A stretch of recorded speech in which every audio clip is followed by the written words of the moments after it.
So guys, welcome to Olhão, I guess. I'm right now at the train station of Olhão, so I came here by train from Faro. I think it was something like €1.60, something like it's very cheap, around 10 minutes or something. You have an amazing view on the Ria Famosa. So yeah, so we're here to do a little vlog here. I'm gonna spend one day here. It's gonna be like a one-day solo trip, so it's gonna be really chill. Today is Sunday. I'm gonna try to enjoy this amazing sunny day here. So even though Portugal is a small country, as you may know or not, Portugal is actually one of the oldest countries in Europe. And actually here there's a lot of different civilizations that came across. And one thing that is quite fascinating for me is that nowadays you can really feel the mix between this Portuguese identity and all of the different civilizations. So you have, for example, one of the oldest, I think, the Phoenicians that came here. And you have one civilization in particular that you can still feel nowadays, which is the Moorish civilization. And you have an example right behind me. So these tiles are called here azulejos. The azulejos are typical ceramic tiles here from Portugal that are really specific, that you can see different style actually through the whole country. Let's go!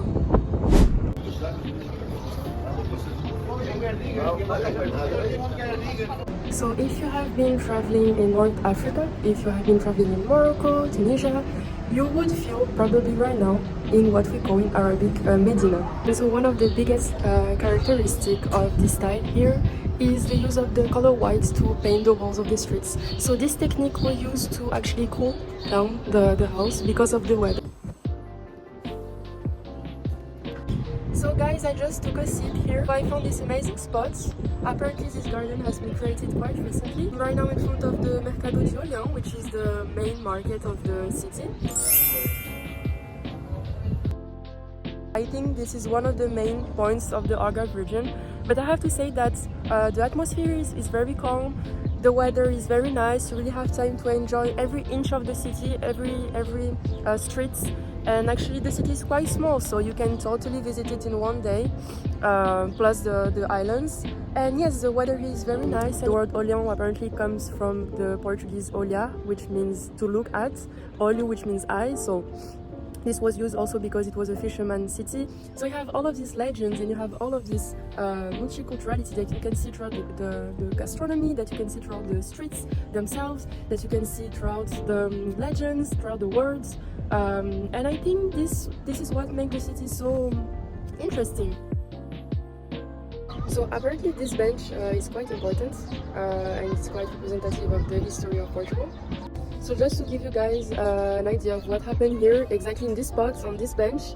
So just to summarize a bit, we're back in 1808 and the locals from here, especially the fishermen and the shopkeepers, are being attacked by the French people. They managed to kick them out, to kick the French out without any arms, which was really crazy by the time. The second part of the story is quite impressive. A small group of fishermen decided to go to Brazil to talk directly to the king, who was by the time living there because the capital was there, and to talk directly to him and explain to him the situation, saying that Portugal was still fighting back.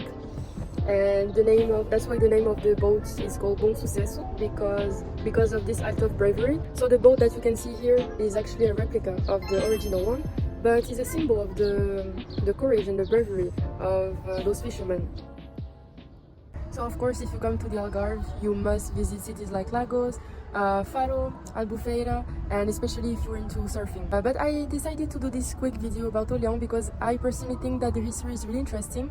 And if you're really into cultural tourism, like me for example, I think that this can be really interesting for you.